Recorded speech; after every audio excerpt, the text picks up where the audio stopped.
My name is Jeff. I'm a docent here at the Petersen Automotive Museum in Los Angeles, and we're going to take you into the vault presented by Haggerty, and I'm going to show you the evolution of style.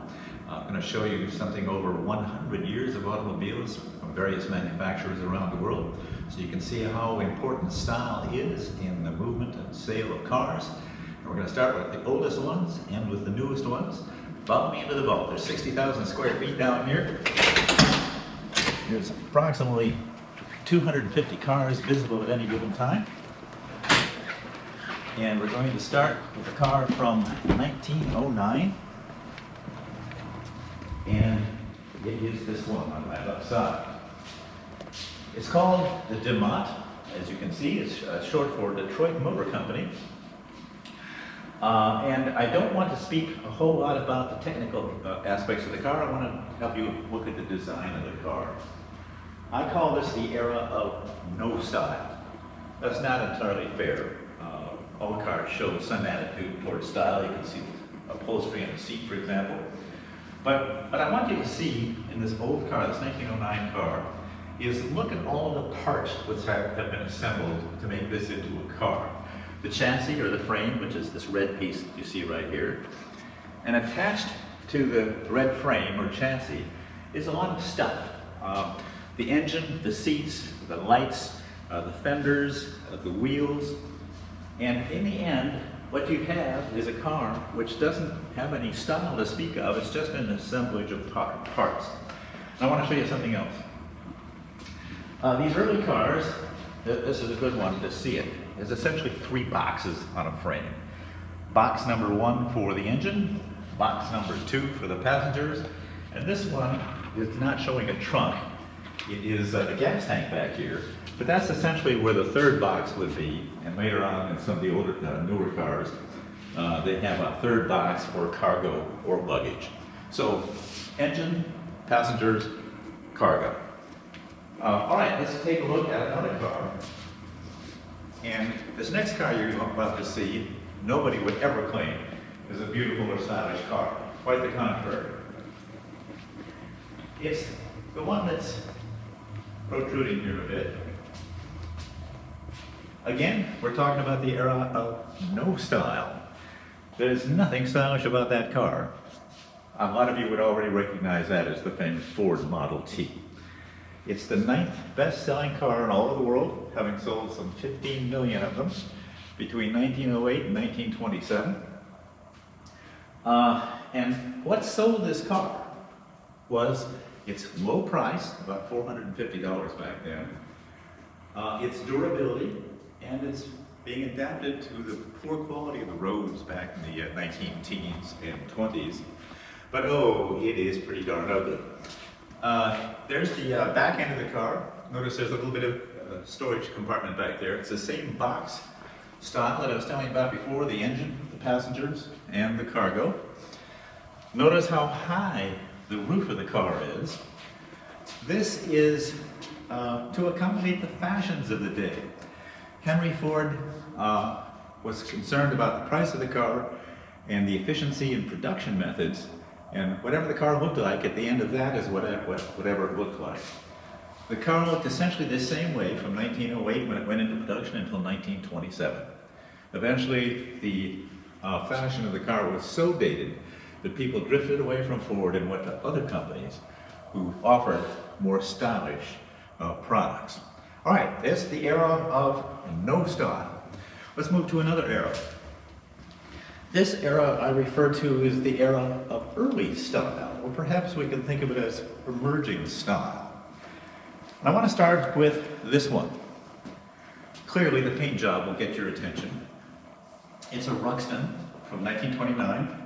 It's an American car, and clearly that is a better looking car than the Ford Model T in this era of emerging style. Because of the paint? Yes, of course. The paint is very much what is catching the eye, but there's a lot more going on here than just the paint job. And by the way, the paint job is period correct. You were able to buy this car in this paint combination in 1929 from Ruxton. Only about 500 of these cars were built, but I want to show you one reason why this car is so much more stylish than the Ford. Remember, this one's from 1929. Take a look right here. Just underneath the front door, there are no running boards. Almost all cars up to this time, and some even after this time, had running boards. The reason for that is the car sat so high that you needed to essentially step up into it. This car is lower, and therefore it didn't need the running boards, and by removing them, the car has a longer, lower, more attractive look. Now, how did they get that? Look over here.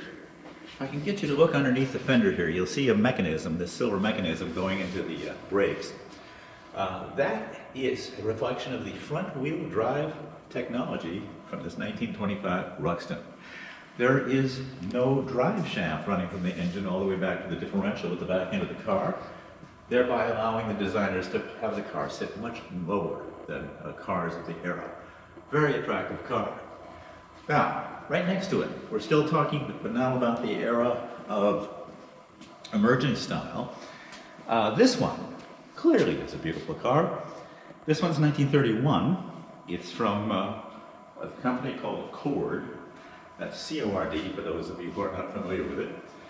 And it was designed by the founder of the company, E.L. Cord. And he also did, in Auburn, Indiana, and he also did the beautiful Duesenbergs and Auburns. I'll show you a Duesenberg in just a moment. Again, look at the classic styling of this car. The paint job will certainly attract your attention. It's a premium car. It cost about $3,300 way back in 1931. So this is not a mass market car. What you're looking at right now on the hood is an aftermarket product, which is a hood ornament, what we call a radiator mascot.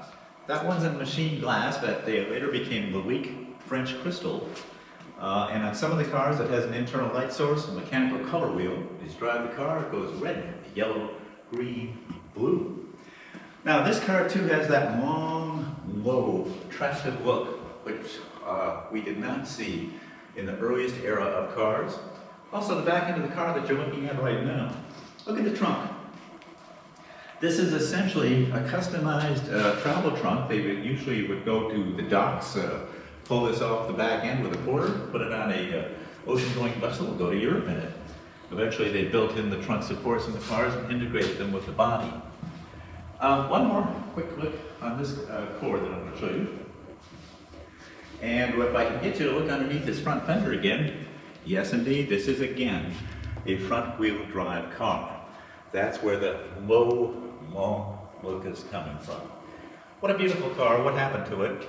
Well, the Great Depression happened. The Great Depression killed off many car companies, including Cord, from E.L. Cord.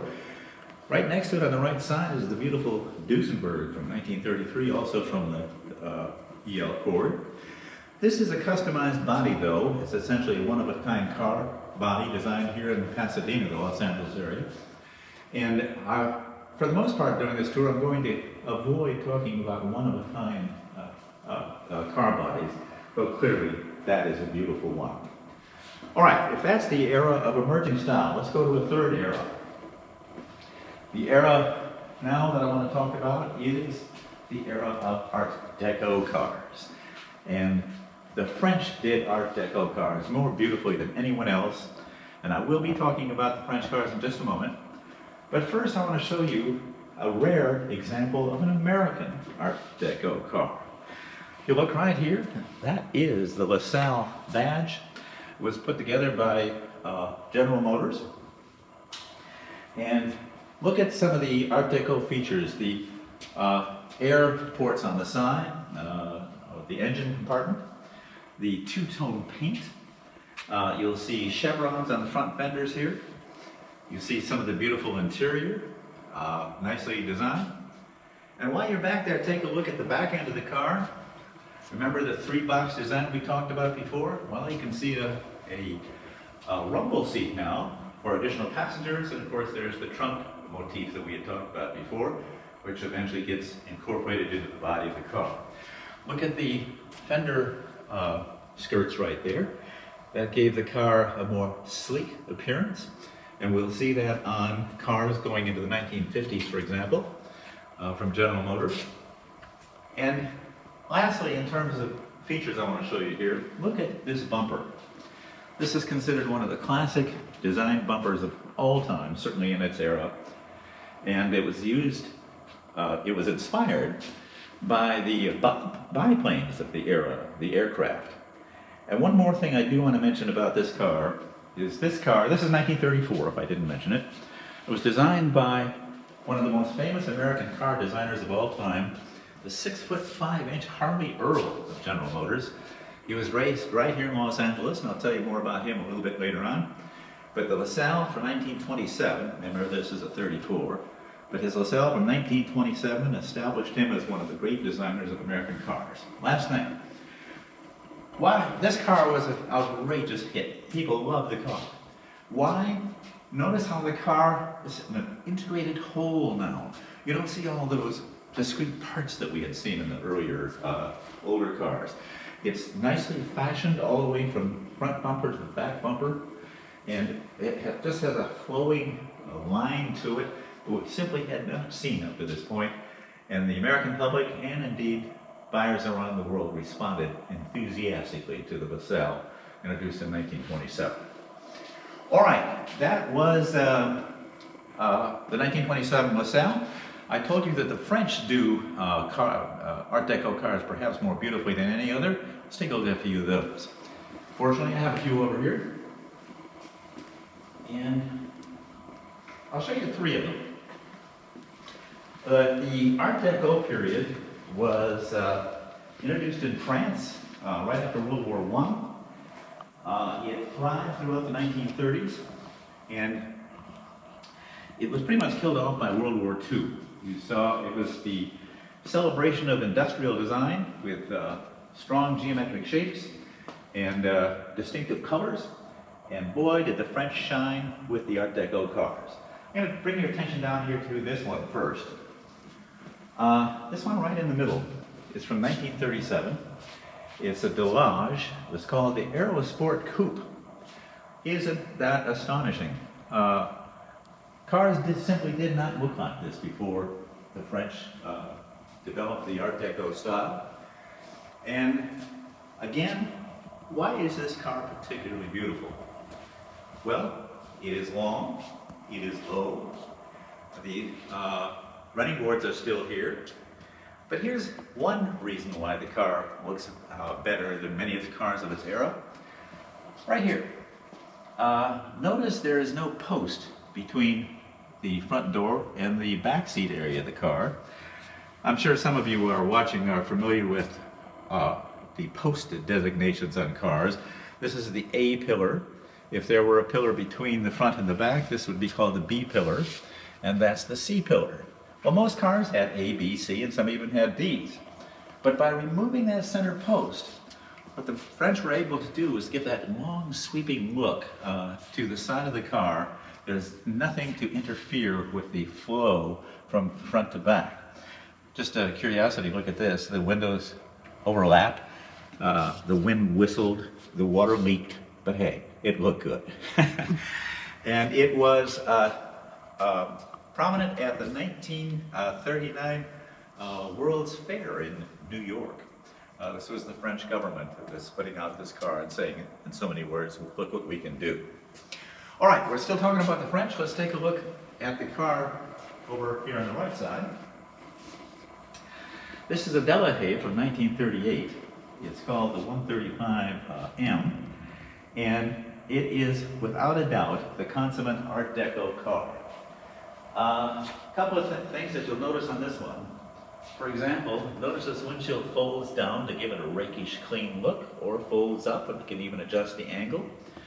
And notice all four wheels are covered with fender skirts, giving the entire appearance of the car a finished off look.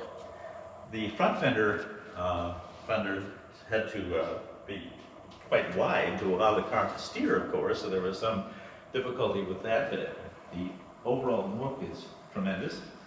And if you look at this fender over the front wheel, it was inspired by French aviation. That's essentially the same fender that you would have seen on the French airplanes of the era. All right, that is the Delahaye from 1938. By the way, if you haven't already noticed, I am trying to do this tour approximately in chronological order. So we started out with the 1909 Dumont. We looked at some of the cars from the 1930s. We're doing that right now, including these three French cars. This one, the red and black Bugatti, it's from 1939, so it's still in the 30s. And it is one of the great cars from one of the great names of that era. It is designed by a man who many consider to be one of the finest automobile designers of all time. His name was Jean Bugatti. He was one of the three sons of the founder of the company, Ettore Bugatti. And you'll notice a couple of interesting things about this car. No running boards, so the car has a clean appearance. While you're toward the back end of the car, look at this interesting technical development. This is not a convertible. It's called a roll top. So this canvas top rolls back up to the top and giving it a much more finished look when it's up. You notice the two-tone paint. And this is a rare version of the Bugatti. It's called the long tail. And the long tail is referring to this long back end. And by adding some additional dimension to this back end, the designer Jean Bugatti was able to keep this flow of this back end going. Sadly, Jean Bugatti died at the rather tender age of 30. He was test driving a Bugatti competition car on a private track in France and ran into a tree because a drunken bicyclist got in front of him and he swerved to avoid the bicyclist. A sad outcome for one of the great designers of all time. All right, so that's the 30s and some of the beautiful French Art Deco cars. The war intervened. As we know, it ended in 1945, but during all the years of the war, automobile companies around the world shut down production and put their efforts into war material, tanks, airplanes, and the like. So after World War II, the issue became, what should cars look like next? And I want to show you one of the great design cars, a true breakthrough in automobile design. We're just a few feet away from it. It's from Italy. One of the things that the Italians do particularly well is design. And I'm going to show you one right now. It's called the Cis Italia, that's C-I-S Italia, Cis Italia, from 1947. This is a little maroon number right here on my left side. And this is, what made this such a breakthrough is the overall look and dimensions of the car. Now think back to the 1909 Dumont I showed you at the beginning of the tour, with all that assemblage of parts, and it looks like just a moving platform of parts, what it essentially was. Not this car. Notice the body is stretched around the chassis.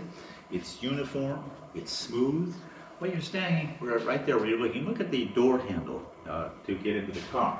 It's flush to the body. There's a little thumb area here where you push it and it pushes out a lever and you can open the car that way. But it was flush to the body, giving it even a smoother appearance. Look at the bumper back here. They're color-coded. That's quite common today, but it was quite novel then. Again, look at the back end of the car. Stunning design. This even reminds me of the Audi TT, the back window shape a little bit. And I want to show you something very interesting here. You can look on this side with me or the other side, either way. One of the things you're going to notice about this car is there's no weld lines. Not here, not anywhere. I challenge you to find any weld lines anywhere on this body. There aren't any. The body is all aluminum.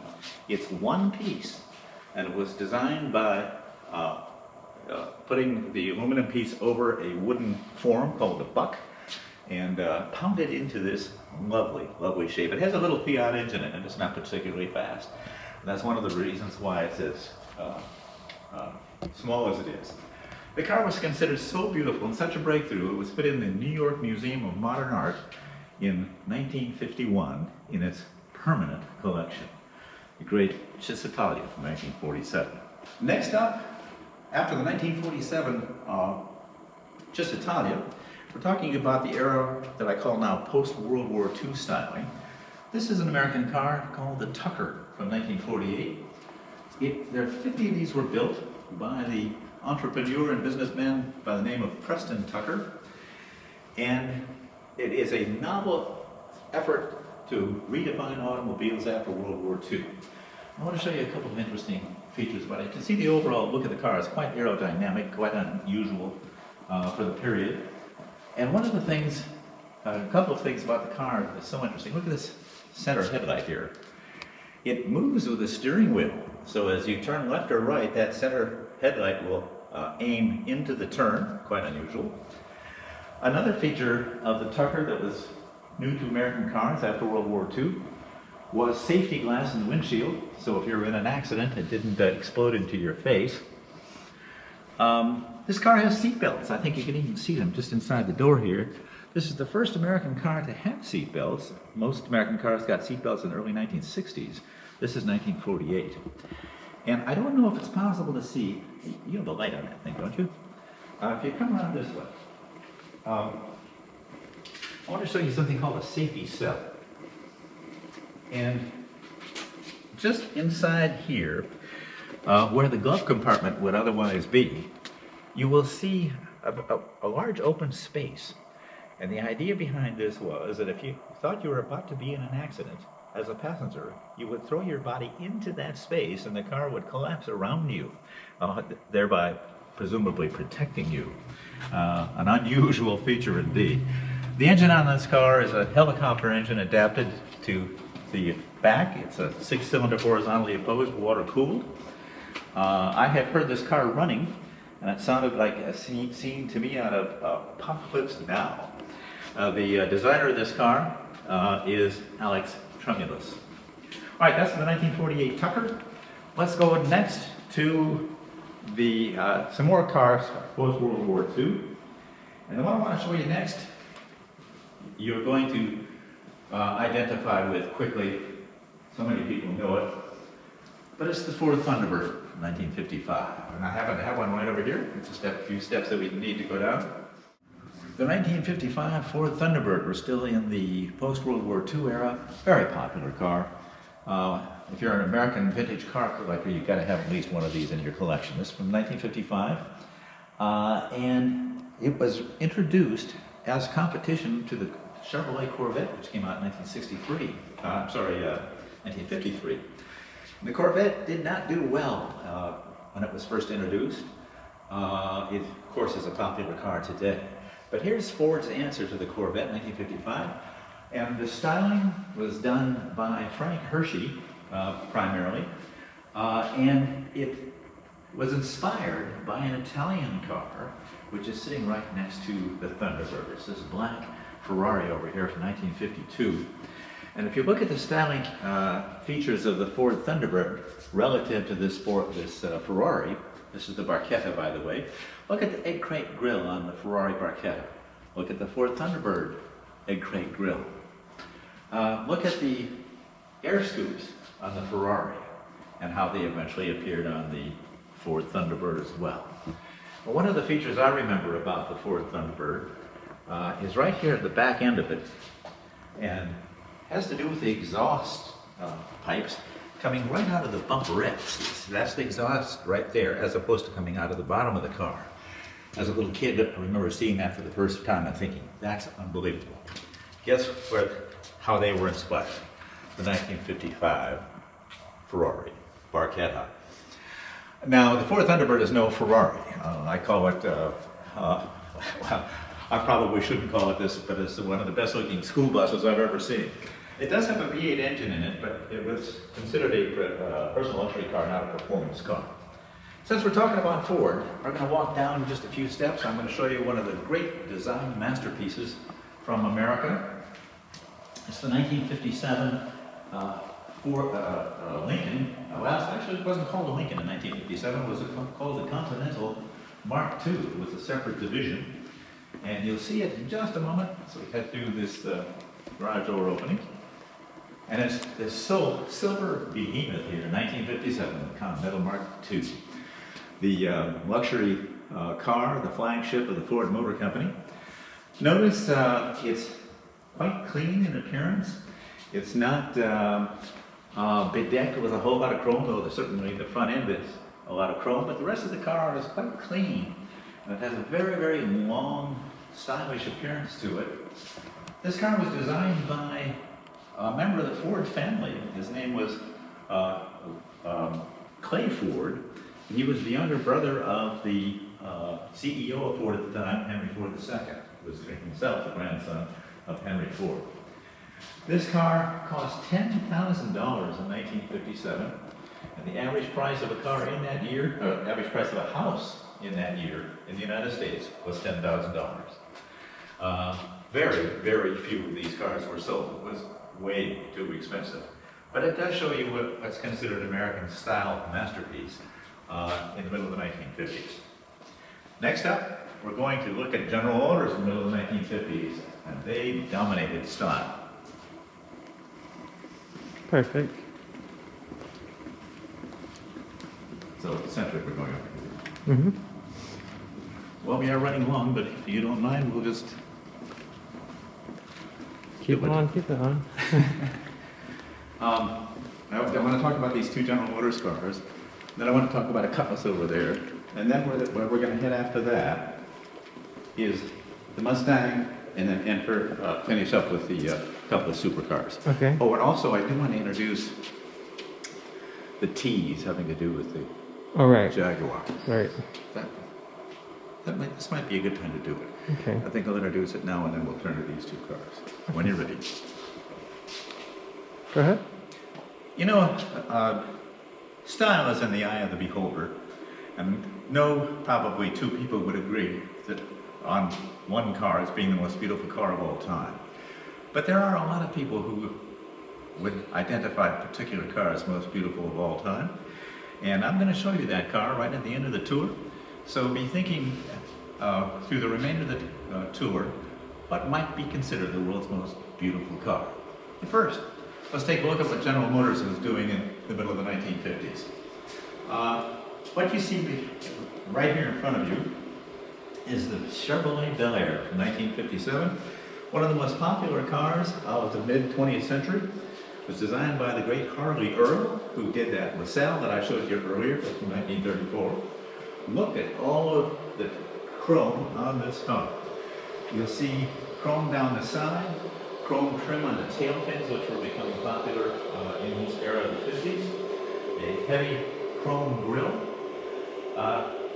Those of us who are alive today might think of all these features as bling, but Harley Earl back in his day referred to these eye-catching features of his automobiles as entertainment. He could simply cover his car as an entertainment.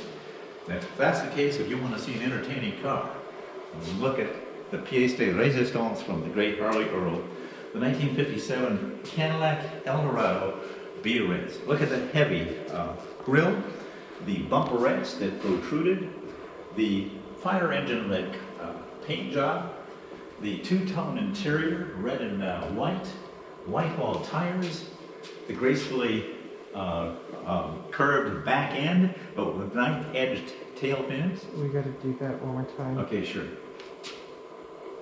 Just popped out. That meaning the entire car? No. Oh yeah, just this car. Okay. So, let's go back here. When you're ready.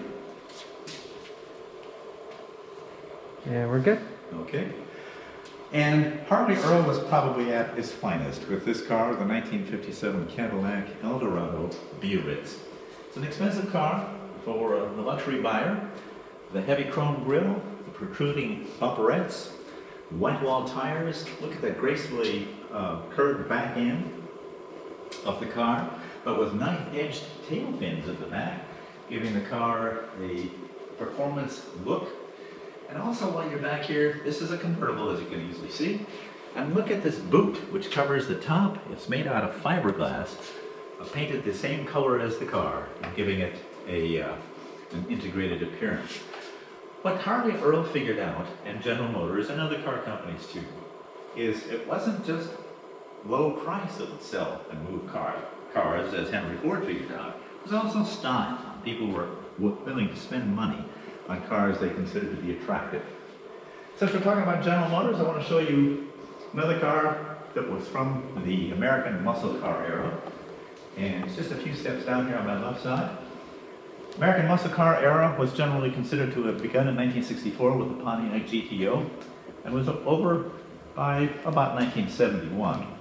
And I want to show you a muscle car from that period. It's the Oldsmobile Cutlass 442. This is the W30 edition, beautifully restored. It's from 1970. And I do want to mention its style because that's the theme of this tour. Look at the side of the car.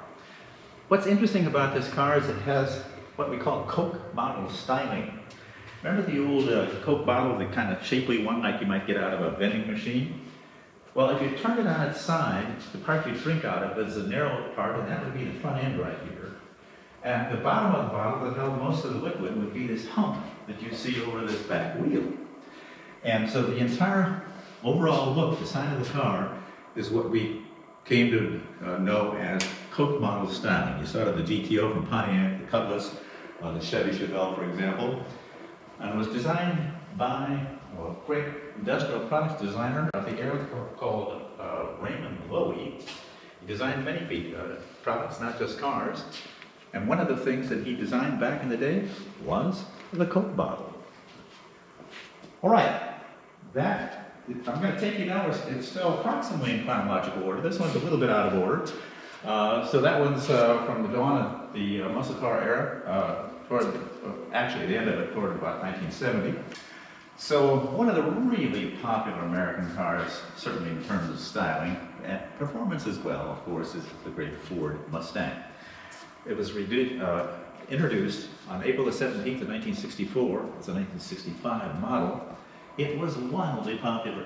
Look at the styling of the car. It has a long front end with a short rear deck, rather reminiscent of the Italian Itami I showed you from 1947.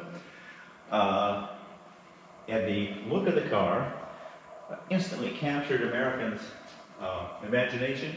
They bought it in droves. It was quite inexpensive. It was actually based on the Ford Falcon chassis. And the car was so popular, this is actually the 2-year anniversary edition of the Ford Mustang. It was released just in 1966, and only 50 of these were made in this luscious gold color.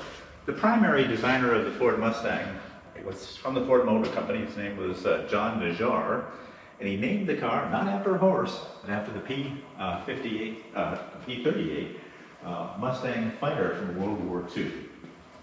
All right, if that is post-World War II styling, I want to end the tour on what I call the era of performance-based styling. Or we're going to take a look at a few supercars. We'll wrap it up in just a few minutes. When we talk about styling, which is inspired by performance, you can think of the car as having been designed for A, performance, B, exclusivity. And one of those, I'm going to show you in just a minute. We'll come to these great McLarens in just a moment. Let's start with this right here. You probably recognize this. This is the 1992 Dodge Viper. This is the R10. It's a halo car, which means that they never expected to sell very many of them, and indeed did not. But the performance of the car gave the whole division of Dodge a particular image they were looking for. This is the serial number 5, the 5th ever produced, and was in production for just 25 years. When they made styling changes over those 25 years, they were relatively subtle. The car remained in its basic configuration for that entire period of time. And so if that's the 1992 Dodge Viper, I'm going to show you a car this way first, and then we'll go over there. The car I'm going to see next is the great McLaren. It's a British built car, though Bruce McLaren himself was from New Zealand. And you see 3 of them here. And I want to concentrate on this one right here in front of us.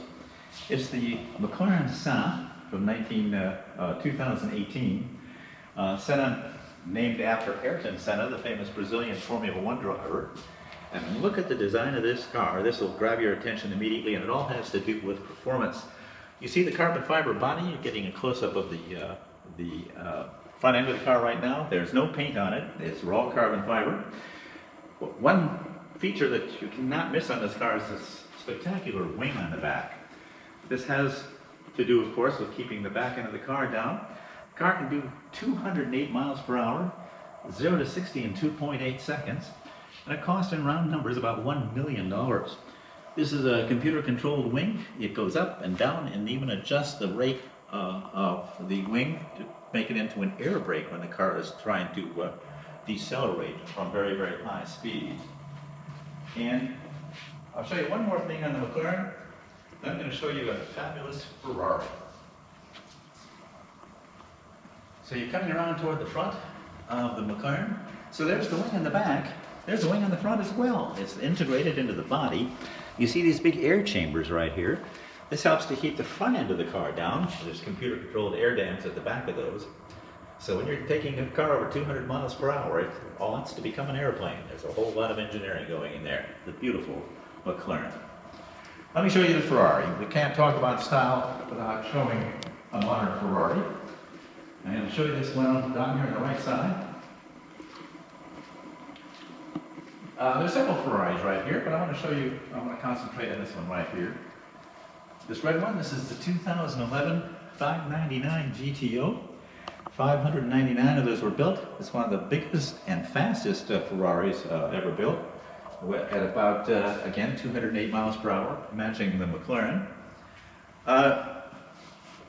Enzo Ferrari was all about performance, and he often would leave the styling to others. One of the great styling houses that did bodies for Ferrari was Pininfarina. Sergio Pininfarina was responsible for a lot of the modern Ferrari designs, including this one. And Sergio Pininfarina died in 2012. All right, so there's three cars that you see from the supercar era. The Ferrari, the McLaren, and the Dodge Viper. And now, I want to bring your attention to a question that I asked you earlier. And that is, what is the world's most beautiful car? Well, Enzo Ferrari himself was asked that question. And back in his day, he didn't hesitate for a moment. He knew what the car was, and you're looking at it. The beautiful Jaguar XKE.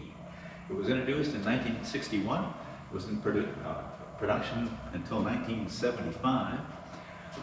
It is spectacularly beautiful.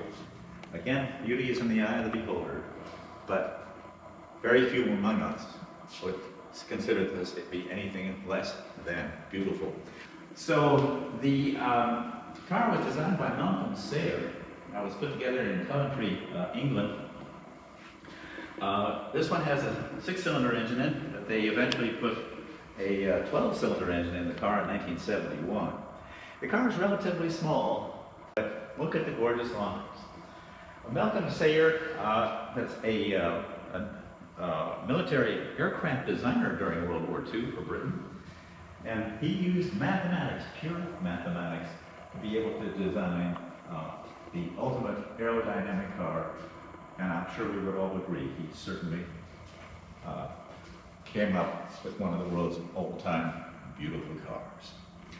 Well, there you go. We took a tour through about 100 years of styling, looking at some of the significant cars here. And they came from various places, though I certainly emphasized American cars. And when we reopen here at the Petersen, come back and see these cars in person. If I'm here, introduce yourself. But that's it. Come back and see us again. My name is Jeff. Thanks for watching. Make sure to click subscribe, comment, and like for more videos like this one.